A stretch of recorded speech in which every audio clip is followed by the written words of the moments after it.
Hello friends, आप सभी का स्वागत है आपके चैनल सेलेक्टिव क्लासेस पर। मैं मनीष आप सभी का स्वागत करता हूं। डियर स्टूडेंट्स, हमारे लेक्चर बनाए जा रहे हैं GIC sociology UGC net JRF के लिए और Bihar, Rajasthan, Chhattisgarh assistant professor exam के लिए। तो आप लोग हमारे लेक्चर से ज़्यादा लाभान्वित हो सकते हैं। हमारे लेक्चर्स को आप देखते रहिए। सबसे पहले हम लोग बात करते हैं हर्बर्ट स्पेंसर के जो है बेसिक नॉलेज के बारे में, यानी कि इनका जन्म कहाँ हुआ। तो हर्बर्ट स्पेंसर का जन्म हुआ है इंग्लैंड में 3 अप्रैल को 1820 में और इनकी मृत्यु हुई है 1903 में। हमें ये जानना होगा कि जो हर्बर्ट स्पेंसर हैं ये बेसिकली एक ऐसे चिंतक हैं जो डार्विन से प्रभावित हैं, और ये डार्विन का जो उद्विकास का सिद्धांत है या उनका जो उच्चतम उत्तरजीविता का सिद्धांत है उसको ये अपने कंसेप्ट में लेकर आते हैं, और जिसको ये सामाजिक सावयव की संज्ञा देते हैं। कहते हैं जिस प्रकार बायोलॉजी में कहा जाता है पूरा शरीर एक सावयव है, उसी तरह समाजशास्त्र में ये समाज को एक सावयव के रूप में देखते हैं। जैसे कि और ये भी बताते हैं कि समाज के किसी भी एक अंग में अगर कोई चेंज होता है तो उस तरह से हमारा समाज भी प्रभावित होता है। जैसे ह्यूमन बॉडी का कोई भी एक अंग अगर इफेक्टेड हो तो दूसरा अंग प्रभावित होता है। यानी कि अगर हमारे सर में दर्द हो रहा है तो हम क्लास अटेंड नहीं कर पाएंगे, हमारे हाथ में दर्द हो रहा है तो हम लिख नहीं पाएंगे, पेट में दर्द हो रहा है तो और कोई काम नहीं कर पाएंगे। तो उसी तरीके से ये बात शामिल होती है। स्पेंसर को समाजशास्त्र का इंग्लिश पिता भी कहा जाता है। ठीक है, तो ये क्वेश्चन पूछा नहीं गया, पूछ लिया जाएगा तो गलत हो जाएगा, तो इसलिए याद रखिएगा। अब हम लोग बात करते हैं कि स्पेंसर किस प्रकृति के चिंतक हैं। तो स्पेंसर बेसिकली प्रकारवादी या प्रत्यक्षवादी और उद्विकासी चिंतक हैं। ये प्रश्न पूछ लिया जाता है सीरीज में कि प्रकारवादी चिंतकों के जो है में कौन शामिल नहीं है। तो ये आपको इस तरह से टिक करना चाहिए। इन पर डार्विन का काफ़ी प्रभाव पड़ा था। डार्विन का प्रभाव इस तरीके से पड़ा कि उच्चतम के उत्तरजीविता का सिद्धांत यानी सर्वाइवल ऑफ द फिटेस्ट की थ्योरी से वो प्रभावित काफ़ी रहे थे। और एक दो फैक्चुअल चीज़ें हैं कि इन्होंने इकोनॉमिस्ट नामक पत्रिका का संपादन भी किया था, और ये प्राइवेट स्कॉलर्स के रूप में भी इन्होंने काम किया। हक्सले कहते हैं कि स्पेंसर डार्विन का बुलडॉग है। जो स्पेंसर हैं डार्विन का क्या है, बुलडॉग हैं। पूछ लिया गया है तो आपको याद रहना चाहिए। अगली जो इम्पोर्टेंट घटना है वो ये है कि स्पेंसर को सामाजिक उद्विकास का जनक कहा जाता है। अगर प्राकृतिक वर्ण पूछा जाए तो आप बायोलॉजी के लोगों को लगाइएगा, लेकिन अगर सामाजिक उद्विकास सोशल इवोल्यूशन के बारे में पूछा जाए तो फिर आप वहाँ पर हर्बर्ट स्पेंसर को लगाएंगे, बल्कि ये पूछा गया है। अब एक प्रश्न पूछा जाता है समाजशास्त्र की पहली पुस्तक कौन सी। ठीक है, तो वो सोशल स्टैटिक्स है। सोशल स्टैटिक्स है। इनकी ये पुस्तकें काफ़ी इंपॉर्टेंट हैं और लगभग सारी पुस्तकें पूछ ली जाती हैं। तो सोशल स्टैटिक्स। फिर अगली पुस्तक है सिंथेटिक फ़िलॉसफी। सिंथेटिक फ़िलॉसफी 10 खंडों में है ये। और अगली पुस्तक है फर्स्ट प्रिंसिपल।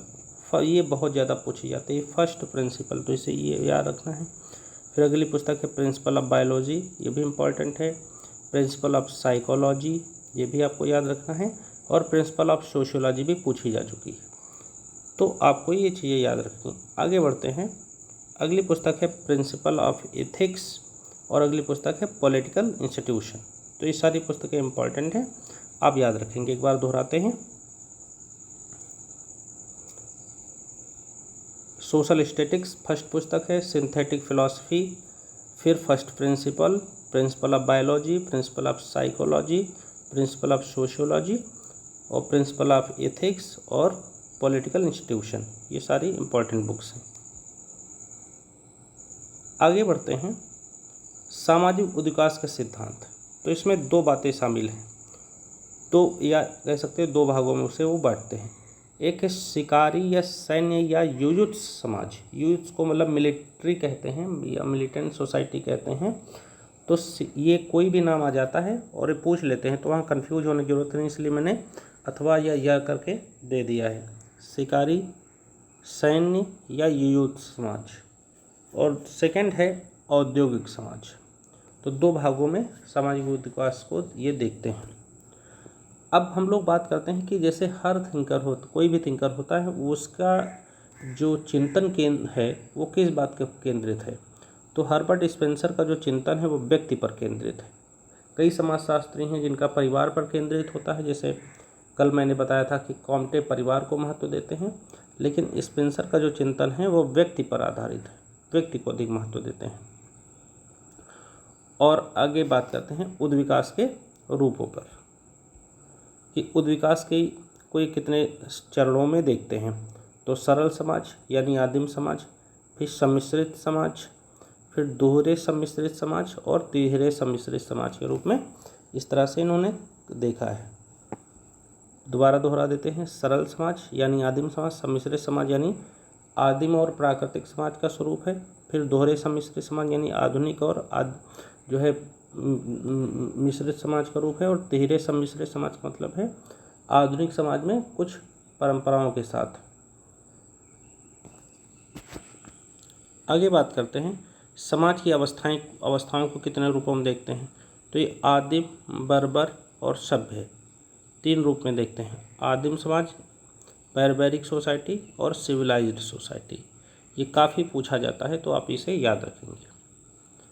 आगे बात करते हैं सावयवी समाज, यानी जैसे जो मैंने एग्जांपल दिया था ह्यूमन बॉडी का या सोशल बॉडी का। जैसे समाज के विभिन्न अंग हैं, परिवार, विवाह, नातेदारी, औपचारिक अनौपचारिक संस्थान, तो वो सामाजिक सावयव हैं।